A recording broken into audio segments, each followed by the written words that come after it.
And I am assigned female at birth, so I'm working with some really curvy anatomy as a result of that. And so I've had to learn a lot of tips over the years for cosplaying as male characters and just presenting masculine in general. And so what I want to do in this panel is share some of that advice with all of you.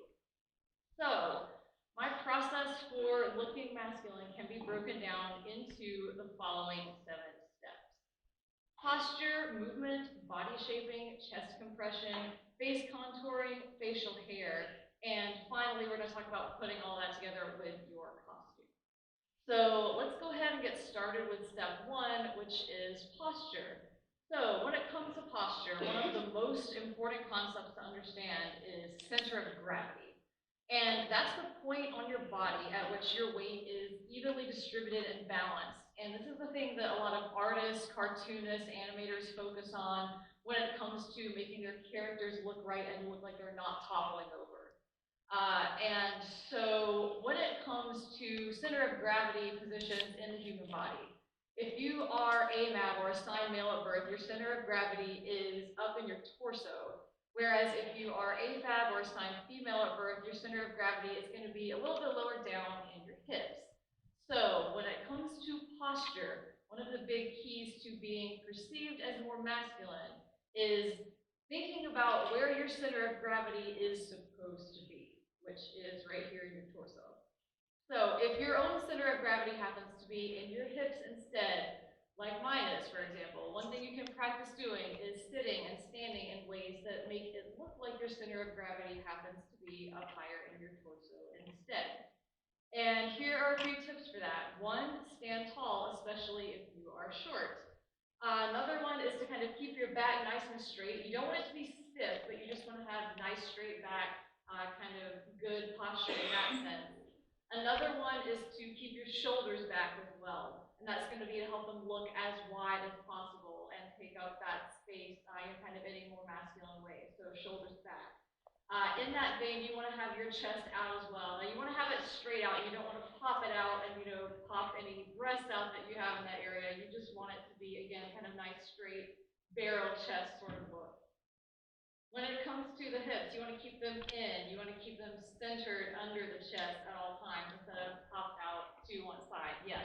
Is it okay if I take pictures of your slides? Absolutely. Feel free to take pictures, video clips, anything that you want. And there's going to be a lot of information up here. So if you want the slides afterward, I'm going to have information up where you can contact me and I can send you the slides too. Thank you.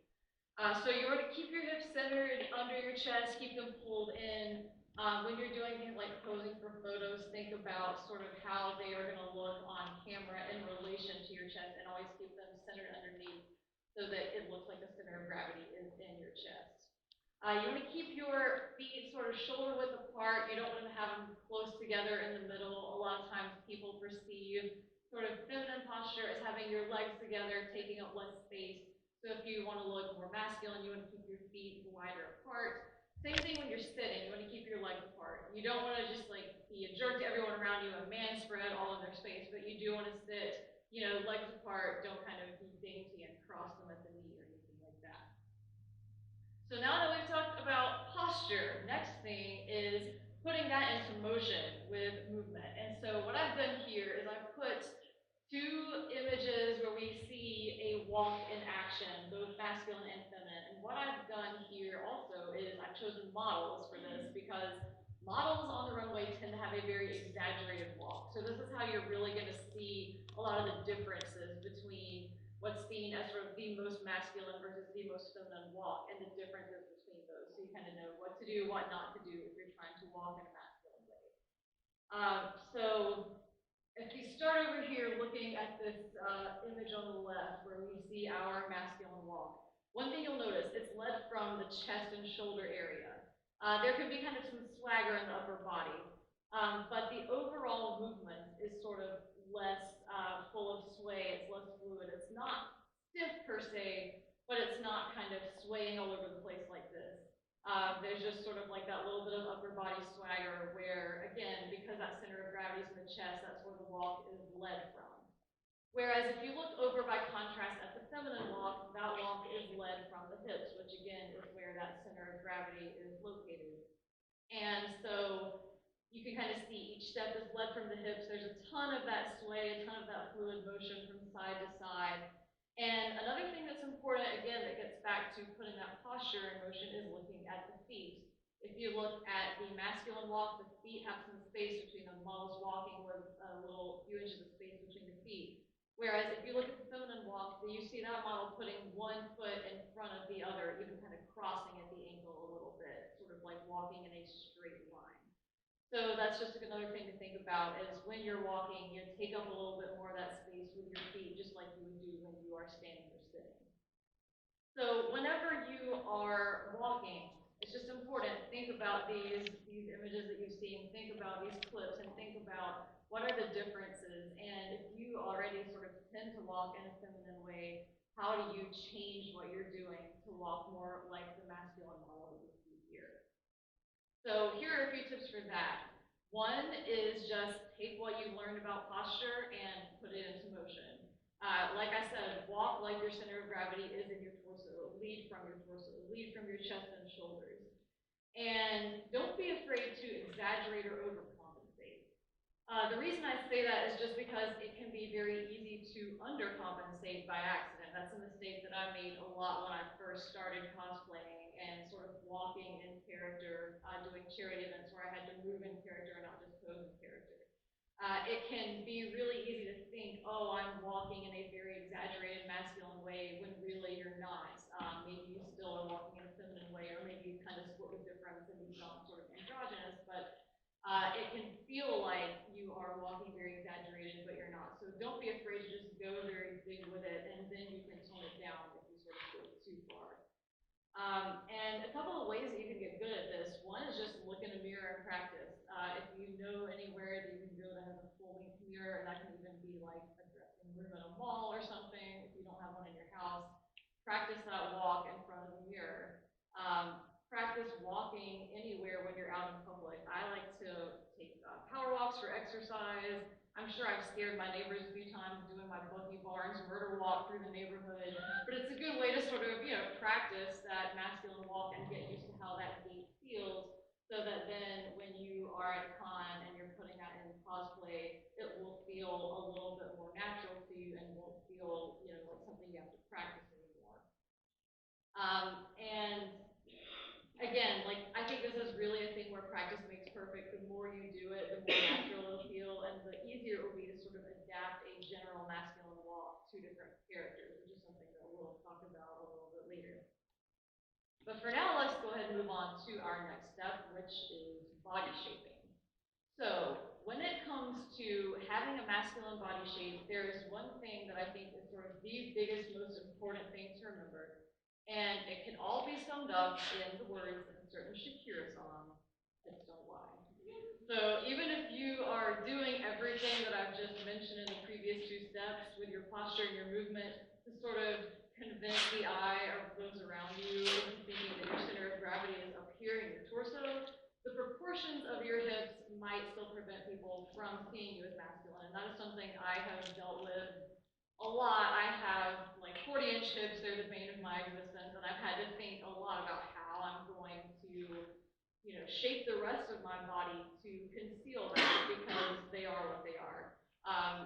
But like I said, don't worry. There are things that you can do if you have hips that are the size of mine, if your hips don't lie.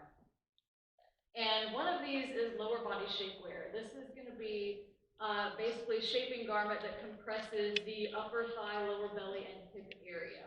And it's going to smooth that area out for cleaner lines. It won't necessarily make it smaller, but it will just sort of redistribute and reshape the tissue that you have in that area to make everything a little bit smoother, and it can help create the illusion of a smaller and smoother hip line.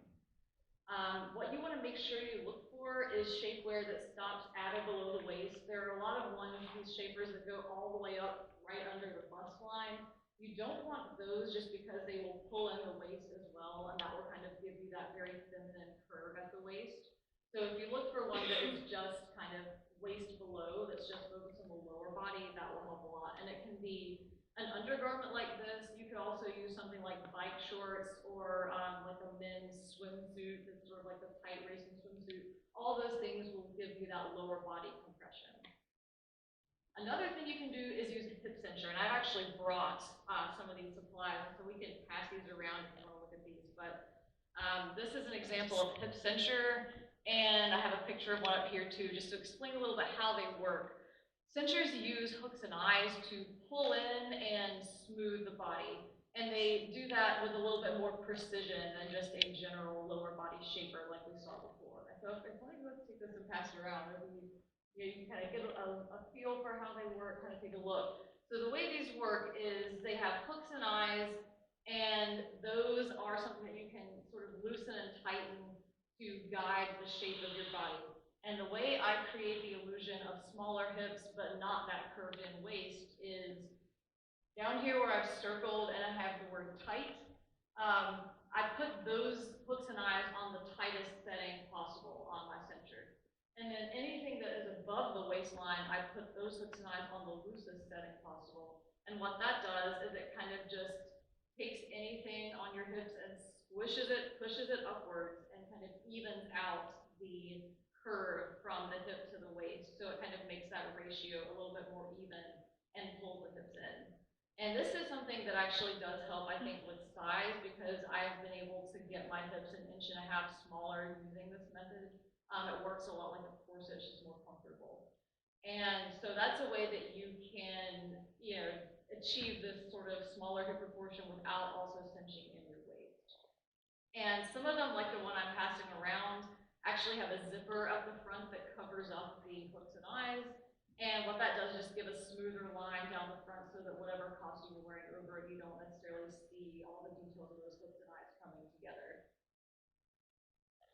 Now, even if you are wearing a cincher or lower body shapewear or something to pull in that hip area, there is still nothing that you can do to make your pelvic bones any smaller. They kind of are what they are. So if that is the case and you still have, your hip proportion is still bigger than you want it to be, then what you can do instead is pad out the upper body for balance. And this is something that typically just involves making the shoulder area appear bigger and broader and more muscular. And where you can see on this diagram here, what I've done is just added these red marks to kind of the deltoid area of the shoulder, to the bicep and tricep area of the arm. And then I've also shown there's a little bit of red here where you can actually put padding. If you have a very big dip in from your hips to your waist, you can put padding at your waist to kind of square that off and give your body sort of that more straight line or inverted triangle shape from the hips. So what are some materials you can use to pad out your upper body? One is upholstery foam. So this is just, the kind of stuff that is used for, beds, pillows, etc. You can buy it at most craft stores, and you can actually shape it however you want. So you can make some kind of custom padding for yourself with upholstery foam.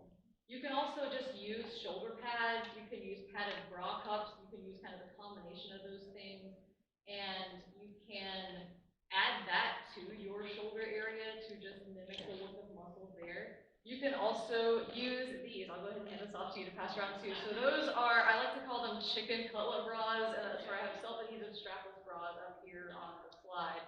And what you can do with those is they are silicone. They actually feel quite realistic, like real muscle, and look a lot like it too. And they are self-adhesive. You can add kind of medical grade adhesive like Prozade, Spirit Gum, liquid latex to give it a better stick. And you can just put it directly on your arms anywhere that muscles would need to go and just pad out that upper body. And if you look up here, there's a cosplayer, Yaki Yako, who's done this and put some really good pictures and a tutorial on Instagram where you can find, kind of some more information about that method. But I do this I cosplay Kirishima, and so I do that for the muscles underneath, like kind of the black sleeves on that. I do it for a lot of characters where if you don't need something like really huge that you would have to shape yourself, you can just use a silicone piece and kind of get a proportion that would be good for your shoulder as far as cup size. You can layer them on top of each other. You can sort of do whatever you want.